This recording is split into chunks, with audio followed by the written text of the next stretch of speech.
இன்பத்தையும் துன்பத்தையும் கூட ஒரு சமமா பாவிக்கக்கூடிய ஒரு ராசி அப்படின்னா இந்த மீன ராசி என்பர்களை சொல்லலாம். பெருசா அழட்டிக்க மாட்டாங்க. எந்த ஒரு விஷயத்தையுமே ரொம்ப டீப்பா போக மாட்டாங்க இந்த மீனராசி என்பர்கள் அப்படின்னு சொல்லலாம். ஆனா இவங்களுடைய இலக்கு என்னமோ அந்த இலக்கை அடையக்கூடிய ஒரு அருமையான ராசி அப்படின்னு சொல்லலாம். அந்த வளைவு நெளிவு இந்த சூழ்ச்சகம் எல்லாத்தையும் அறிந்து முன்னுக்கு வரக்கூடிய ஒரு ராசி. பொதுவாகவே இந்த மீனராசி என்பர்கள் ஒரு குடும்பத்துல பிறந்துட்டாங்க அப்படின்னா அவங்களுடைய தந்தையை விட ஒரு பங்கு மேல வருவாங்க இந்த மீனராசி என்பர்கள் அப்படின்னு சொல்லலாம். அதுவும் மகனாக இருந்தால் சொல்லவே தேவையில்ல, மேலே வரத்துக்கான வாய்ப்பு இருக்குது. அதுவும் இந்த மீனராசியில் ரேவதி நட்சத்திரத்தில் பிறந்தவங்க வாழ்க்கையில் முற்பகுதியை விட பிற்பகுதி கண்டிப்பாக உங்களுக்கு ரொம்ப சிறப்பாக இருக்கும் அப்படின்னே சொல்லலாம். பொதுவாக இவங்களுக்கு இருக்கக்கூடிய பலன்கள் வருகின்ற நாட்கள் இவங்களுக்கு எப்படி இருக்குது, வருகின்ற நாட்களுடைய கிரக அமைப்புகள் எப்படி இருக்குது, என்னென்ன மாற்றத்தை அவங்க சந்திக்க போகிறாங்க, என்னென்ன விஷயம்லாம் உங்களுக்கு சாதகமாக இருக்குது, வருகின்ற நாட்களில் சனி பயிற்சியும் நடைபெற இருக்குது, அதனால் என்னென்ன மாற்றங்களை அவங்க சந்திக்க போகிறாங்க அப்படிங்கிறதையும் விளக்கமாக பார்க்கலாம். நீங்கள் இப்போ தான் ஃபஸ்ட் டைமாக நம்ம சேனலை பார்க்குறதா இருந்தால் நம்ம சேனலை சப்ஸ்கிரைப் பண்ணிவிட்டு கூடவே இருக்கிற பெல் ஐக்கானையும் கிளிக் பண்ணிக்கோங்க. அப்போ தான் நாங்கள் போடுற ஒவ்வொரு வீடியோவுமே உங்களுக்கு நோட்டிஃபிகேஷனாக வரும்.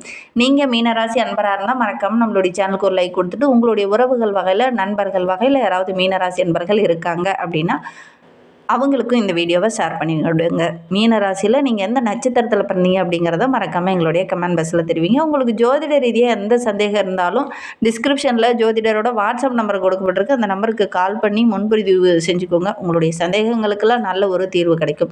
இதனால் வரையிலும் கும்பராசியில் பிரவேசிச்சுட்டு இருந்த சனி பகவான் தற்போது மீன ராசியில் பிரவேசம் ஆக இருக்கிறார். அதனால் இந்த காலகட்ட கிரக அமைப்பு நம்மளுடைய மீன ராசி என்பவர்களுக்கு என்னென்ன மாற்றத்தை கொடுக்கும், ஒவ்வொரு கிரகமும் ஒரு குறிப்பிட்ட கால இடைவெளியில் ஒரு ராசியிலேருந்து மற்றொரு ராசிக்கு பயிற்சி ஆகிறது வழக்கம்.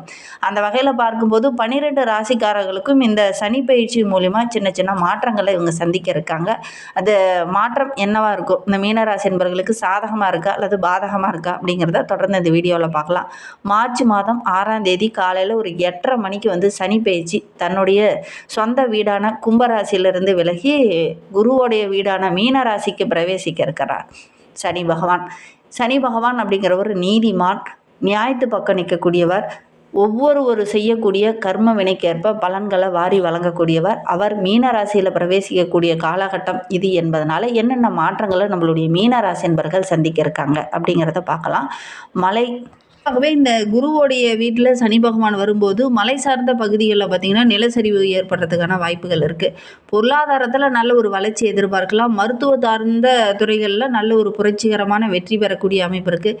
சனி பயிற்சியின் மூலிமா 12 ராசிக்காரர்களுக்கு ஒரு சில மாற்றங்கள் வரும். ஏன்னா சனி பயிற்சி அப்படிங்கிறது ரொம்ப முக்கியமான கிரக பயிற்சி. அந்த பயிற்சியினால் ஒரு சில மாற்றங்கள் ஒவ்வொரு ராசிக்காரங்களுக்குமே ஏற்படும். நம்மளுடைய மீன ராசியை பொறுத்தவரையிலும் இந்த காலகட்டம் அப்படிங்கிறது ஜென்ம ராசிக்குள்ளே சனி பகவான் பிரவேசிக்கக்கூடிய காலகட்டம். மன ரீதியாக கொஞ்சம் குழப்பங்கள் ஏற்படும், மந்த நிலை ஏற்படும். எப்போதுமே மகிழ்ச்சியாக இருந்த உங்களுக்கு இந்த காலகட்டத்தில் சின்ன சின்ன சங்கடங்களை சந்திக்க வேண்டிய ஒரு சூழ்நிலை ஏற்படும். வீட்டுக்குள்ளே ஒரு சின்ன சின்ன மாற்றங்களை இந்த காலகட்டத்தில் நீங்கள் சந்திப்பீங்க. குழந்தைகள் பிறந்தாலே அந்த வீட்டில் ஒரு மகிழ்ச்சி இருக்கும். மீனராசி குழந்தைகள் பிறந்துட்டாவே அந்த வீட்டுக்குள்ளே ஒரு மகிழ்ச்சி, ஒரு முன்னேற்றம், ஒரு வளர்ச்சியை சந்திச்சுட்டு இருந்த நம்மளுடைய மீனராசி என்பவர்களுடைய வீடு இந்த காலகட்டத்தில் என்னென்ன மாற்றத்தை சந்திக்க போகுது அப்படிங்கிறத தொடர்ந்து இந்த வீடியோவில் பார்க்கலாம். இந்த காலகட்டத்தை பொறுத்த வரைக்கும் நம்மளுடைய மீனராசி அன்பர்கள் படிப்பு விஷயத்தில் கொஞ்சம் கவனமாக இருக்கணும். ஏன்னா உங்களுடைய ராசிக்குள்ளேயே சனி பகவான் பிரவேசிக்கக்கூடிய காலகட்டம் இது என்பதனால எந்த விஷயத்தில் எப்படி இருந்தாலும் படிப்பு விஷயத்தில் கொஞ்சம் கவனமாக இருக்கணும். இந்த காலகட்டத்தில் ஒரு முன்னேற்றம் அப்படிங்கிறது சின்ன சின்ன தடையாக அமையக்கூடிய ஒரு சூழல் இருக்குது. கண்டிப்பாக மனதில் ஒரு விதமான குழப்பம், ஒரு விதமான பய உணர்வு இதெல்லாம் கொஞ்சம் அதிகமாகக்கூடிய ஒரு சூழல் இருக்குது. நல்ல ஒரு எதிர்பார்ப்பை இந்த காலகட்டத்தில் கொஞ்சம் எதிர்பார்க்க முடியாது. உழைப்பு அதிகமாக போட வேண்டிய ஒரு சூழல் இருக்குது. படிப்பில் கூட நல்ல ஒரு முன்னேற்றத்தை, நல்ல ஒரு மதிப்பெண்ணை நீங்கள் பெறணும் அப்படிங்கிறதுக்காக கடினமாக கொஞ்சம் உழைப்பீங்க. அதில் சின்ன சின்ன இடைஞ்சல்கள், கொஞ்சம் தடுமாற்றங்கள் வரத்துக்கான சூழ்நிலையில் இருக்குது. இந்த காலகட்டத்தில் கொஞ்சம் பொறுமையாகவும் நிதானமாகவும் இருக்கிறது ரொம்பவும் நல்லது இந்த மீனராசி என்பர்கள் அப்படின்னு சொல்லலாம். எப்போதுமே ஒரு உத்வேகத்தோடு ஒரு சுறுசுறுப்போடு செயல்படக்கூடிய உங்களுக்கு இந்த காலகட்டத்தில் சின்ன சின்ன இடைஞ்சல்கள், ஒரு திருப்தியற்ற நிலை இந்த காலகட்டத்தில் ஏற்படும் அப்படின்னே சொல்லலாம். லாபஸ்தானத்துக்கு 12ஆம் பாவமான மோட்ச விரயத்திற்கு அதிபதியானவர் சனி பகவான். மீன ராசியில் இந்த காலகட்டத்தில் பிரவேசிக்கிறதுனால தொழிலில் நல்ல லாபம் கிடைக்கும். வெளியில் போக வேண்டிய ஒரு சூழல் இருக்கும். வெளியில் போனாலும் நல்ல லாபம் கிடைக்கக்கூடிய யோகம் இருக்குது. நன்றாக சாப்பிடணும், அதே மாதிரி கடினமாக உழைக்கணும். இந்த காலகட்டத்தில் அதிக உழைப்பு போட்டிங்கன்னா நல்ல லாபம் கிடைக்கக்கூடிய யோகம் இருக்குது. பெரிய அளவு ஒரு திருப்தி அப்படிங்கிறது இந்த காலகட்டத்தில் ஏற்படாது. ஓரளவுக்கு வருமானம் இருந்தாலும் மனதுக்குள்ளே ஒரு விதமான திருப்தியற்ற ஒரு சூழ்நிலை இந்த காலகட்டத்தில் உங்களுக்கு ஏற்படும் அப்படின்னே சொல்லலாம். தேவையற்ற செலவுகளும் இந்த காலகட்டத்தில் கொஞ்சம் வரும். எந்த ஒரு தொழிலையும் வியாபாரத்துலேயும் நீங்கள் இறங்குனீங்கனாலும் ஒரு முறைக்கு பல முறை யோசித்து இறங்குறது நல்லது.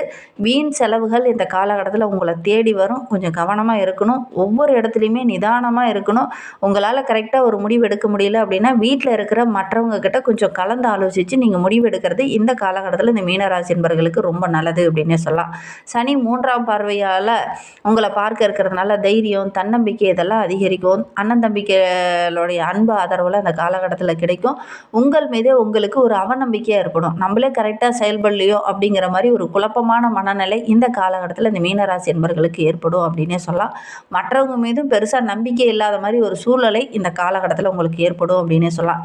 ஏன்னா 7ஆம் பாவத்தை சனி பகவான் பார்க்கறதுனால துணையின் மீது தேவையில்லாத பிரச்சனைகள், தேவையில்லாத வாக்குவாதங்கள் இந்த காலகட்டத்தில் வரும். கொஞ்சம் கவனமாகவும் நிதானமாகவும் இந்த காலகட்டத்தில் இருக்கணும் இந்த மீனராசி என்பர்கள் அப்படின்னே சொல்லலாம். விட்டு கொடுத்து கொஞ்சம் அனுசரணையாக இருக்கணும். கணவன் மனைவிக்கிடையே சின்ன சின்ன பிரச்சனை கூட பெரிதாகக்கூடிய ஒரு சூழ்நிலை இருக்குது. ஒரு சிலர்லாம் இந்த மீனராசி என்பர்கள் ரொம்ப நாளாக வரன் தேடிட்டு இருந்தீங்க இல்லையா, இந்த காலகட்டத்தில் முயற்சி பண்ணிங்க அப்படின்னா நல்ல ஒரு வரன் அமையும். திருமண யோகம்லாம் கூடி வரும். ஏன்னா 10ஆம் இடமான தொழில் ஸ்தானத்தில் சனி பகவான் பார்க்கறதுனால வேலையில் ஒரு சில பயமுறுத்தல்கள் இருந்தாலும் ஓரளவுக்கு வருமானம் இருக்கும். டென்ஷன் ஏற்படுறதுக்கான வாய்ப்புகள் அதிகமாக இருக்குது இந்த மீனராசி என்பவர்களுக்கு அப்படின்னே சொல்லலாம். 100க்கு 50% ஓரளவுக்கு நன்மையை தரக்கூடிய சனி பயிற்சியாக இந்த காலகட்டம் நம்மளுடைய மீனராசி என்பவர்களுக்கு அமைந்திருக்கு அப்படின்னு சொல்லலாம். இந்த மீனராசியில் பிறந்த 3 நட்சத்திரக்காரர்களுக்கும் வருகின்ற நாட்கள் எப்படி இருக்குது அப்படிங்கிறத பார்க்கலாம். மீனராசியில் பூரட்டாதி நட்சத்திரத்தில் பிறந்தவங்களுக்கு வருகின்ற நாட்கள் அப்படிங்கிறது நல்ல ஒரு யோகமான நாட்களாக அமைந்திருக்கு அப்படின்னே சொல்லலாம். எடுக்கிற காரியங்கள்லாம் ஓரளவுக்கு வெற்றியாக அமையும் அப்படின்னே சொல்லலாம். ஒரு சில விஷயத்தில் மட்டும் கொஞ்சம் கவனமாக இருக்கும்.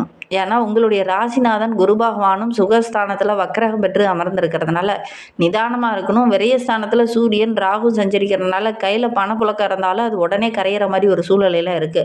ஆரோக்கிய ரீதியாக சின்ன சின்ன தொந்தரவுகள் வரத்துக்கான சூழ்நிலை இருக்குது. புதிய முயற்சி எதுவுமே இந்த காலகட்டத்தில் வேண்டாம். புதுசாக எதுலையாவது முதலீடு போடுறீங்க அப்படின்னா கொஞ்சம் நிதானமாக இருங்க. அவசரம் காட்ட வேண்டாம். பிறரை நம்பி நீங்கள் போடுற முதலீடுகள் உங்களுக்கு நஷ்டத்தில் முடியக்கூடிய ஒரு சூழ்நிலையில் இருக்குது. அதனால் முடிந்த அளவுக்கு இந்த காலகட்டத்தில் இந்த பூரட்டாதி நட்சத்திரக்காரங்க ரொம்ப கவனமாக இருக்கணும் அப்படின்னே சொல்லலாம். சப்தமாதிபதி என்று சொல்லக்கூடிய புதன் விரயஸ்தானத்தில் செஞ்சிருக்கிறதுனால இந்த காலகட்டம் அப்படிங்கிறது பண விரயம் ஏற்படக்கூடிய ஒரு சூழல் இருக்குது. அவசரம் வேண்டாம், பொறுமையாக இருக்கணும். அதே மாதிரி கடன் விவகாரங்களில் ரொம்ப கவனமாக இருக்கணும். இல்லை அப்படின்னா நிறைய இடத்துல ஏமாறக்கூடிய சூழல் இருக்குது. ஒவ்வொரு இடத்துலையுமே நிதானத்தை கடைபிடிக்கிறது ரொம்ப நல்லது அப்படின்னே சொல்லலாம். குடும்பத்தினர்கிட்ட பேசும்போதும் பழகும்போதும் கொஞ்சம் அனுசரணையாக இருங்க. தேவையில்லாத வாக்குவாதம் வர்றதுக்கான சூழ்நிலை இருக்குது. உத்திரட்டாதி நட்சத்திரத்தில் பிறந்தவங்களுக்கு வருகின்ற நாட்கள் அப்படிங்கிறது திட்டமிட்டு செயல்படக்கூடிய நாட்களாக அமைந்திருக்கு. மார்ச் 6 வரை விரயஸ்தானத்தில் சனி பகவான் இருக்கிறதுனால சனி பகவானால் சின்ன சின்ன செலவுகள் கொஞ்சம் அதிகரிக்கும். அதுக்கப்புறம் பார்த்திங்கன்னா இந்த சனி பயிற்சிக்கு அப்புறம் பார்த்திங்கன்னா அலைச்சல் அதிகமாகவும் தொழிலில் கொஞ்சம் போராட வேண்டிய ஒரு சூழ்நிலை, தேவையில்லாத வாக்குவாதங்கள் வரதுக்கான சூழ்நிலை, ஒரு சில இடங்களில் ஏமாறக்கூடிய ஒரு சூழ்நிலையில் இருக்குது. அதிகமான உழைப்பை போடுங்க. மனதில் ஒரு நிம்மதி இல்லாத ஒரு சூழ்நிலை இந்த காலகட்டத்தில் ஏற்படக்கூடிய சூழ்நிலை இருக்குது. சனி பகவான் உங்களுக்கு ஜென்ம சனியாக வந்து அமரும்போது நிதானத்தை இழக்கக்கூடிய ஒரு சூழ்நிலை இருக்குது. பொறுமையாக திட்டமிட்டு செயல்பட்டாலும் எடுக்கிற காரியங்கள் உங்களுக்கு தடையாக வந்து முடியக்கூடிய சூழல் இருக்குது. அதனால் கொஞ்சம் கவனமாக இருக்கிறது நல்லது. சனி பகவானுடைய பார்வை நட்பு ஸ்தானத்தில் வர்றதுனால உடன் இருக்கக்கூடிய நண்பர்கிட்ட பேசும்போதும் பழகும்போதும் கொஞ்சம் கவனமாக பேசுங்க. வாழ்க்கை துணைக்கிட்ட பேசும்போது கூட கொஞ்சம் கவனமாக பேசுங்க. தடிமனான வார்த்தைகளை அதிகம் பயன்படுத்த வேண்டாம். ரேவதி நட்சத்திரத்தில் பிறந்தவங்களுக்கு வருகின்ற நாட்கள் அப்படிங்கிறது ரொம்ப சிறப்பான நாட்களாக அமைந்திருக்கு.